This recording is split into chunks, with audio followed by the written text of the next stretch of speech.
says, brothers and sisters, if someone is overtaken in any wrongdoing, you who are spiritual, restore such a person with a gentle spirit, watching out for yourselves so that you also won't be tempted. Carry one another's burdens. In this way, you will fulfill the law of Christ. For if anyone considers himself to be something when he is nothing, he deceives himself. Let each person examine his own work, then he can take pride in himself alone and not compare himself with someone else.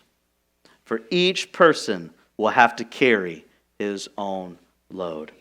Today we're talking about how we are called to live life together. In our Christian walk, we are in every single way in this together. But for some reason, as I talk to people, that doesn't seem to be the first thing that people think of. In fact, I could kind of talk about this. What is the first thing you think of when you think about church?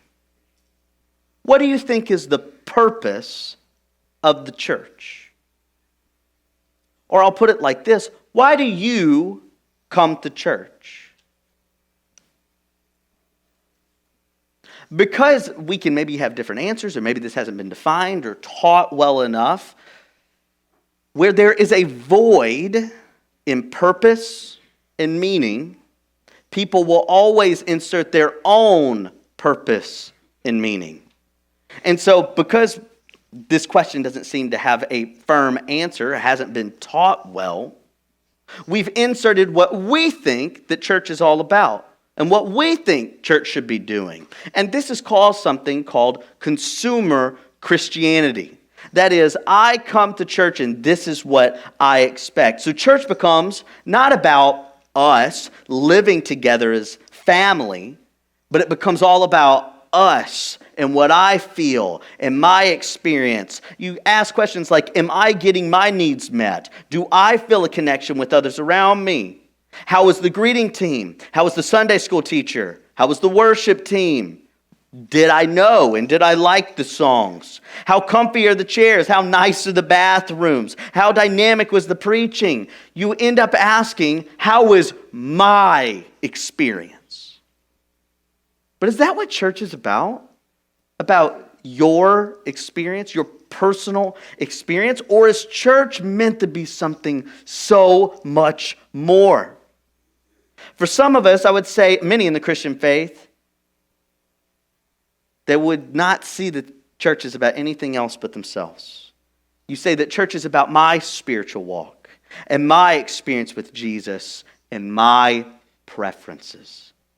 In fact, this gets so bad that as you look across the numbers, especially in the Southern Baptist Convention in America, you'll notice that the numbers are dwindling for people attending churches.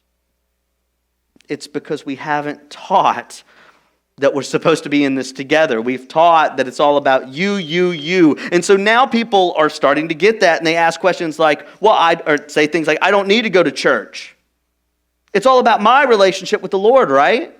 Well, I experience God more on the ball field. I experience God more in the deer stand. I experience God more in the lake. So why would I come to church? Especially when so-and-so did this and so-and-so did that, and it's just a bunch of hypocrites. So if it's all about me, then I'm going to do what I want by myself. And there is not a more dangerous place to be in this world than trying to be a Christian by yourself. So is church really all about you and your preferences?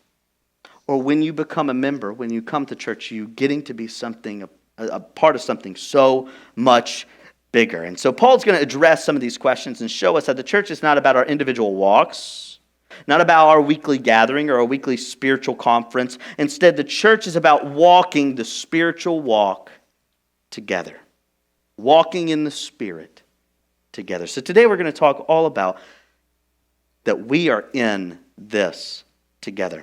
I have 3 points today.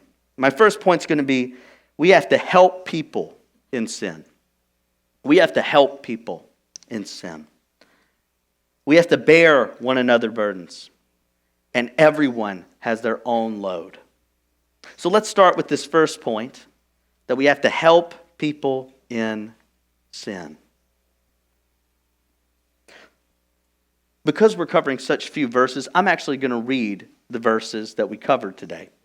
Verse 1 says this, brothers and sisters, if someone is overtaken in any wrongdoing, you who are spiritual, restore such a person with a gentle spirit, watching out for yourselves so that you also won't be tempted. So what's going on here? Paul is now in the part of his letter where he has explained all that he wants to. Now in this final chapter, he is going to apply everything that he has taught in the previous 5 chapters. So if this is your first Sunday, trust us, this is a pretty good application. And so if you need to, read back over the first 5 chapters after you leave here, and you'll see exactly that, right? So now he's in the application mode of, okay, that we're supposed to walk in faith. And that our Christian walk is not about our works. Well, what does that mean for me and my life? And the first thing that Paul wants you to know is that if someone else is struggling, you need to go help them.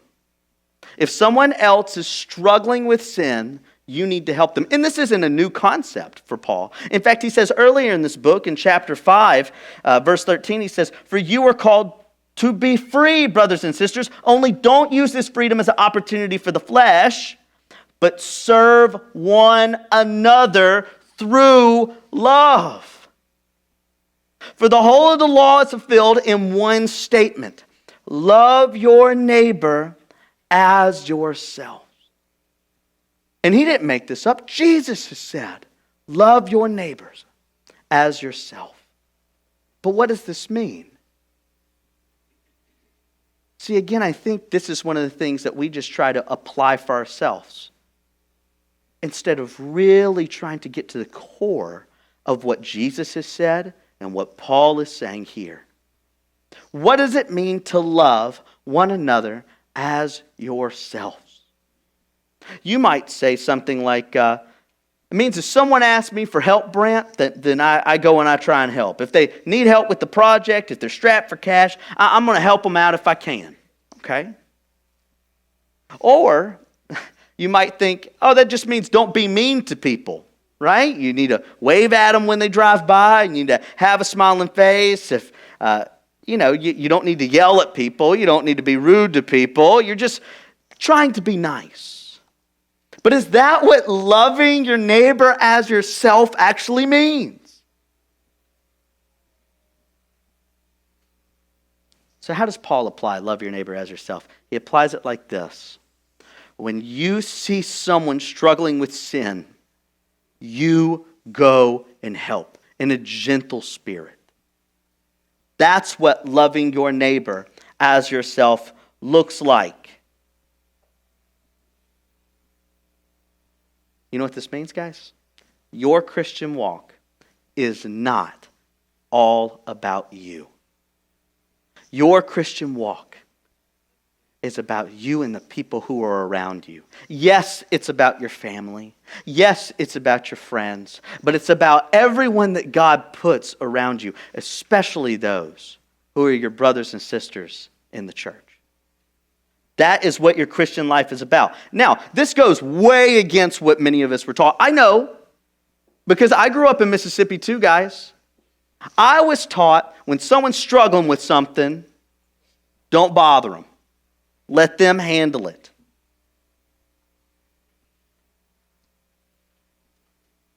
I was taught, don't get involved. That's between them and the Lord. But here Paul is making clear that the Christian life says that you do have to get involved, that you do need to help out, that you do need to reach out a helping hand. In fact, this is what's happening in the book of Galatians. Paul says a verse before verse 1. So in verse 26 of chapter 5, he says, let us not become conceited, provoking one another, envying one another. Now, why does he say that? It's because that's become a problem. Now, why has envying one another and provoking one another become a problem? Because the Galatian churches have decided that Christianity is all about them and their works, and if they reach a certain level, it should be about their preferences. It's all about them, them, them. And so when they don't get what they want, they'll envy people. When they don't get what they want, they'll provoke and they'll bully people into getting what they want. Understand, conceit means that you are super vainful, that it's super full of vain, super prideful. It means that you've made life all about you. You know the song, "You're so vain, you probably think the song is about you." That's conceit, right? And then you have provoke. That really means to bully someone. And envy, that means to be jealous over someone's gifts. So you now have an entire church, because it's all about their works, who are envying one another and thinking that they should be congratulated for everything, and they should be in the highest positions, and they should get what they want, and they will bully people to do it. Now, why is that? Because they've made church all about themselves. When you make your life all about you, when you make church all about you, you will run over people.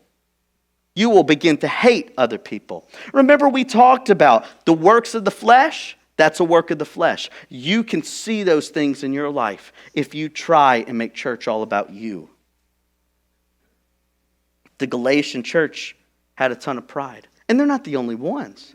I think a lot of their problems probably reflect what you see in 1 Corinthians, where Paul has to say, what I mean is each one of you says, "I follow Paul," or "I follow Apollos," or "I follow Cephas," or "I follow Christ." Is Christ divided? Was Paul crucified for you, or were you baptized in the name of Paul? In other words, trying to gain position, they would be like, well, I'm on so-and-so's side, and I'm on so-and-so's sides, and this is who I want to listen to teach, and this is who I want to listen to teach. And Paul's like, whoa, we're all on the same team here.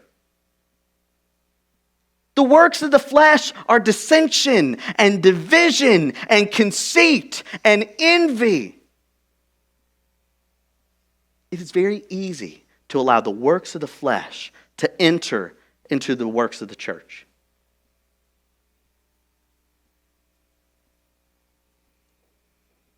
Then what should be done?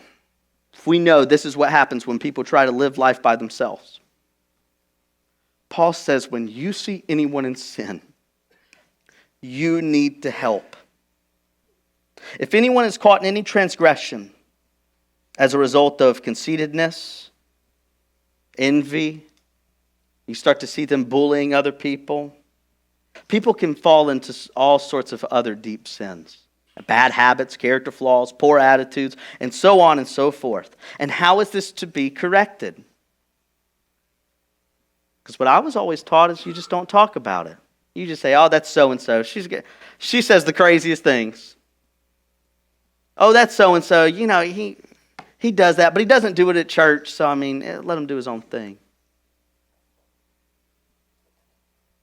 This is supposed to be corrected by those who are spiritual. That's those who are walking in the Spirit. Guess what? That should be all of us.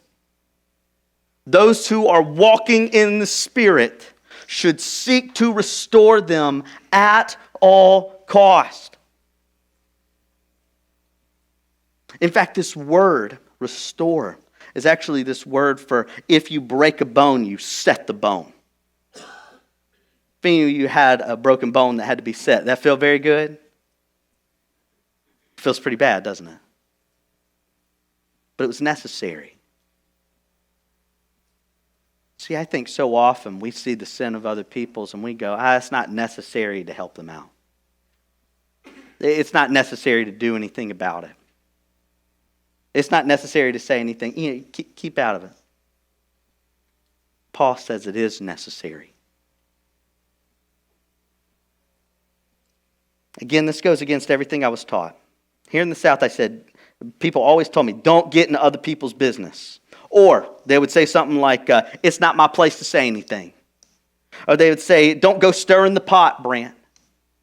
Or they would say, that's between them and the Lord. And what I was taught to do is if somebody was suffering with something, I walk by them and I go, bless their hearts. Oh, bless their hearts. They just up to no good. Why? I was taught that was polite. I was taught that was respectful. and I was taught that that's what you do. What we are reading here today, guys, Paul is saying that's not polite. That's not the good thing to do. In fact, you're letting people suffer for the sake of suffering. It's literally like this. Imagine that I fell into a pretty deep hole, and I'm not athletic. I can't get out. And you guys walk by, and they would say, oh, that's between him and the Lord. People walk by and go, bless his heart. He really can't get out of this, can he? What? I don't need that. What I need is somebody who's willing to get down in the dirt, to get dirty, to reach out a hand, and at least help me back up a little bit. You go, well, sometimes people don't allow it. Look, all I could do is reach down a hand. It's up to them to grab it or not. But so often in the church, we are okay with being openly sinful and saying, that's not my business. That's not my place. And we end up not helping anybody.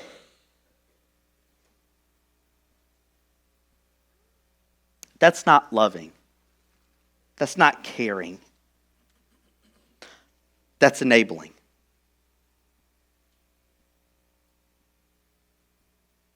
This is one of the many reasons we are called to be members of a church. Because people are in one of two places. People either need help or they need to help. And so if you go, life's going pretty good right now, then you need to help. You need to help. And if you're not in church, if you're experiencing God on the lake or the deer stand or whatever, you can't give or receive that help. How do we know how to help? Here's where we have to really improve in church. We have to improve to know where to help. How do we do this?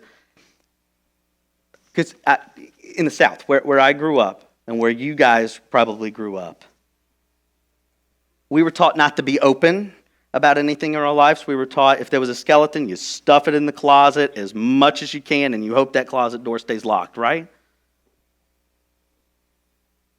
And so so we could be able to actually help people, we have to be very involved in people's lives. That's the first step for us, church. A church full of people. I know that you have things going on. I know that you're busy. But if we're wanting to be a church that does what Paul says, if we don't want to be a church full of bullies, if we don't want to be a church that's full of people that make church all about themselves, if we want to be a church that is really serious about walking in the Spirit, then we have to be a church that's close together, that really lives in one another's lives, so that we can know what's going on in people's lives, and that we could actually have the right to help them in gentleness. Let me make a little bit bigger point of this. I'm not telling you after this service, if you know some kind of gossip about somebody, that you gang up on them and yell at them, stop doing it. That's not what Paul's saying, okay? Paul is saying in gentleness. That means you have to earn the right to do it, and you have to be gentle with them. Maybe what they need is just to know that what they're doing is wrong. To have someone else say it. I have seen so many people in my ministry that were living in the wrong way. And I went out of my way to say, hey, you're better than this. And that's all they needed, to turn everything around, to go down to their knees to repent.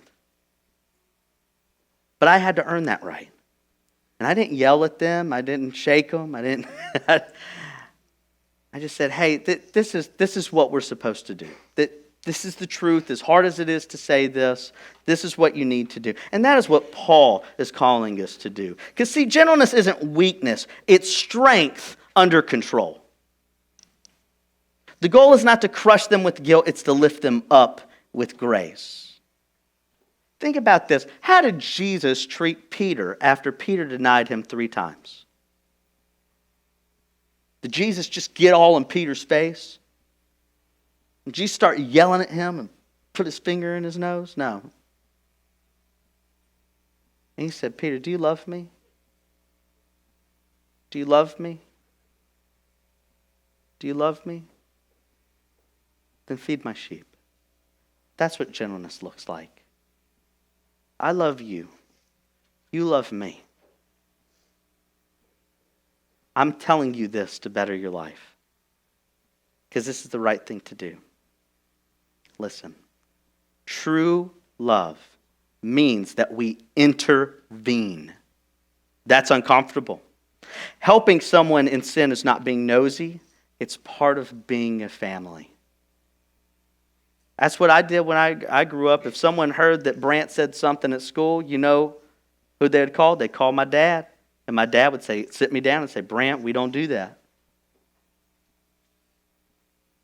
If I started acting up and my friend heard that I did something that I shouldn't have, my friend would call me up and say, you shouldn't have done that. It's not being nosy. It's being gentle. We are carrying the weight when people cannot carry it themselves. And not just in easy little things, but actually, listen, bear one another's burdens. And this is what Paul is talking about. This is my second point, that we bear one another's burdens. This is what he says. Carry one another's burdens. In this way, you will fulfill the law of Christ. For if anyone considers himself to be something when he is nothing, he deceives himself. Let each person examine his own work, and then he can take pride in himself alone and not compare himself with someone else. What Paul is saying is that we have to help other people. Have you guys ever moved out of a house or something like that? I don't like calling people to do things. That's one of my weaknesses. I try and do everything myself, and I found myself trying to carry a sectional by myself. Guess what? I couldn't do it. I just couldn't do it. So I had to call somebody over, and they had to take one end of the sectional, and I had to take the other end, and we carried it together. Now listen. While I was able to carry it together, I had to have somebody else carry the other end. It would have been much easier for them not to come over, not to pick up the other end, but it would have been impossible for me to do without them. Understand, that's what our Christian life is like.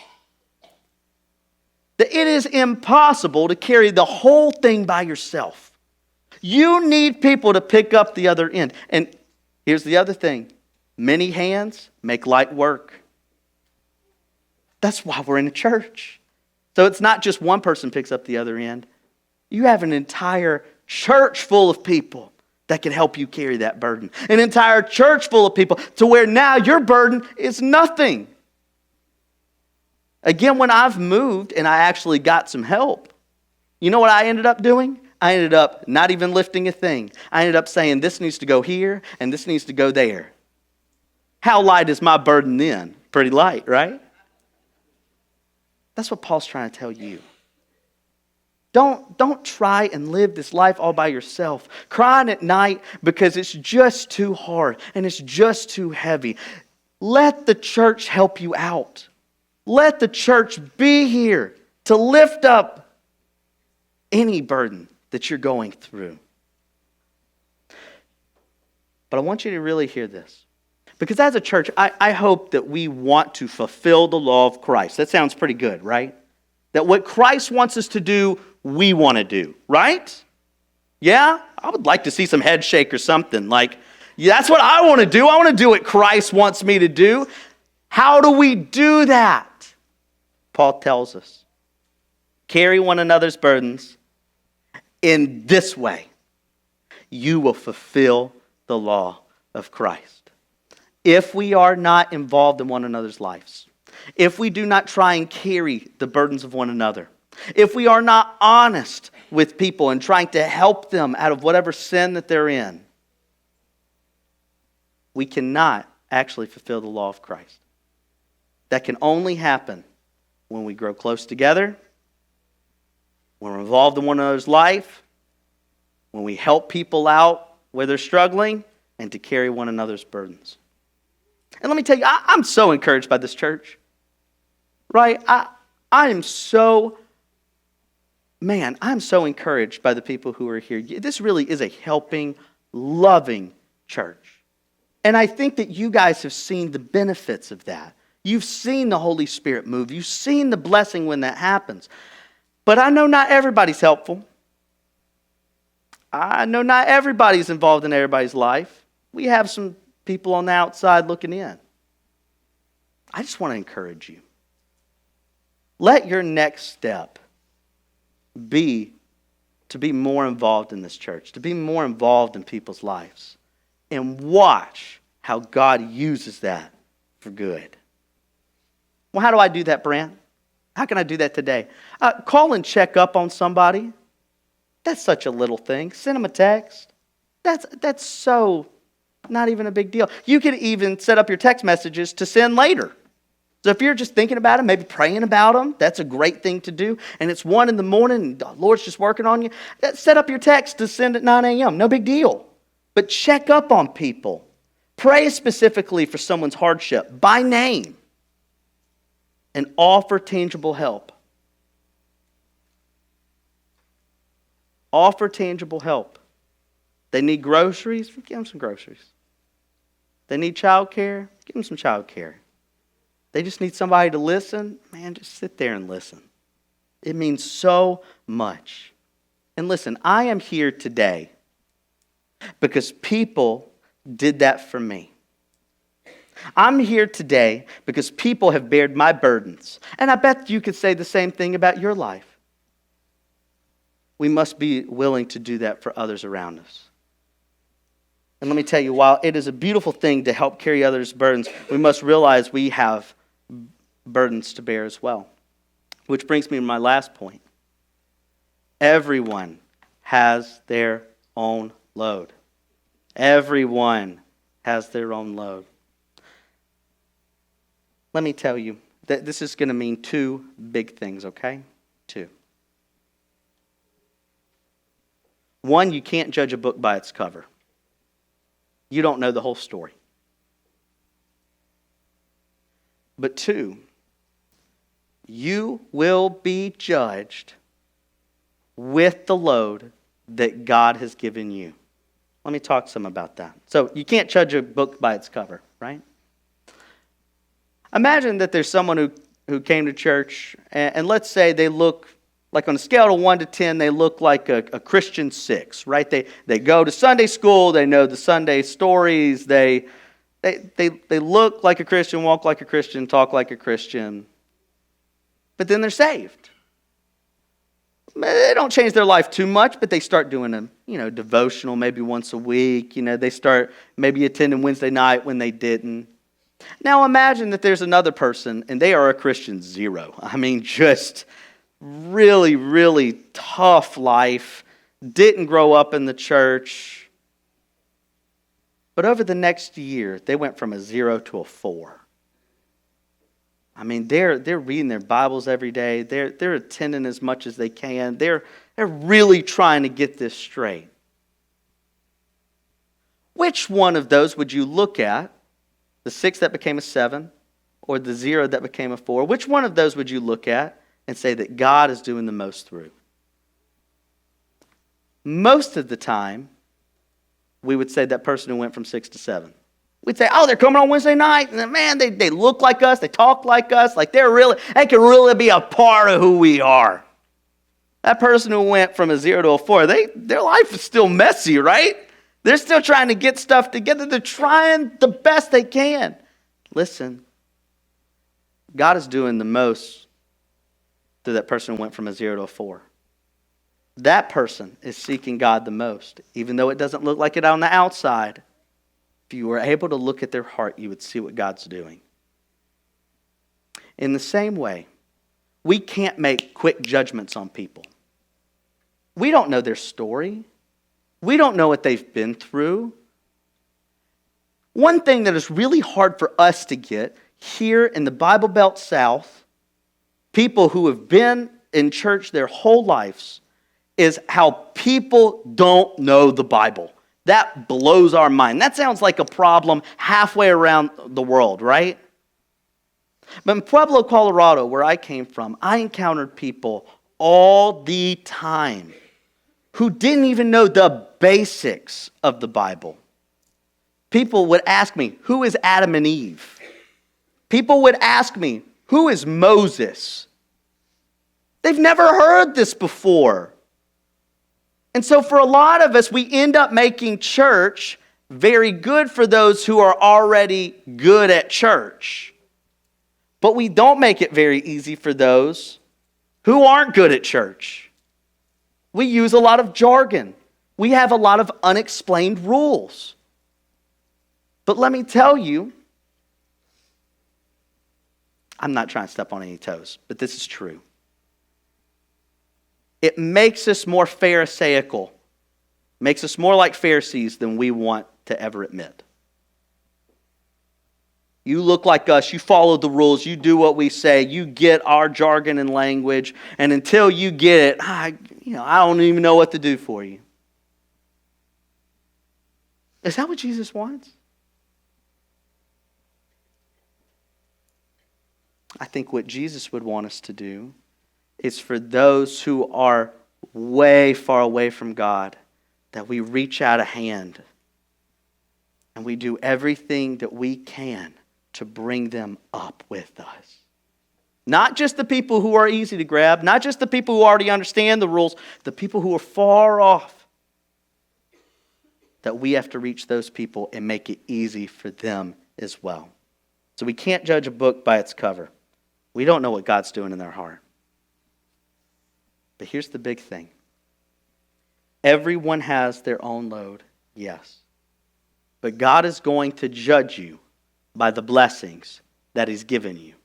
When we hear that everyone has their own load, the first response that I thought of is like, oh, thanks, Paul. I needed an excuse, right? Thank you, Paul, for recognizing that I'm busy, that I got things on my plate, that there's reasons why I can't do certain things. Thank you, Paul, for making me saying no an easy thing to do. That's not what Paul's doing. Paul is saying that everyone has their own load. Everyone has been given some blessings or not given some blessings. Everyone struggles with their own sins and their own personal demons. And you will be judged by the gifts and the blessings that God has given you. Way too often, I hear people say, well, I can't do this. I'm too old, retired. I hear people say, oh, that doesn't fit in my schedule. You didn't even look at your schedule. It doesn't fit. Too often I hear people say, oh, I don't know enough to teach. I don't know enough to tell people about Jesus. Despite you being in Sunday school for the last, 50, 60 years, some of you? Maybe longer. You will be judged by the gifts and the blessings that God has given you. What are you doing with the blessings that God has given you? When you don't have a lot on your plate, are you trying to help others? When life is going good, are you reaching out to those around you? Are you trying to help those who are struggling, who even are struggling with sin, to bring them up together? Do you consider your Christian walk as something that you do communally, not just individually? Or do you continue to say, I'm too busy, or honestly, I don't want to? Look, I don't know what any of you are dealing with today, more than what you've told me.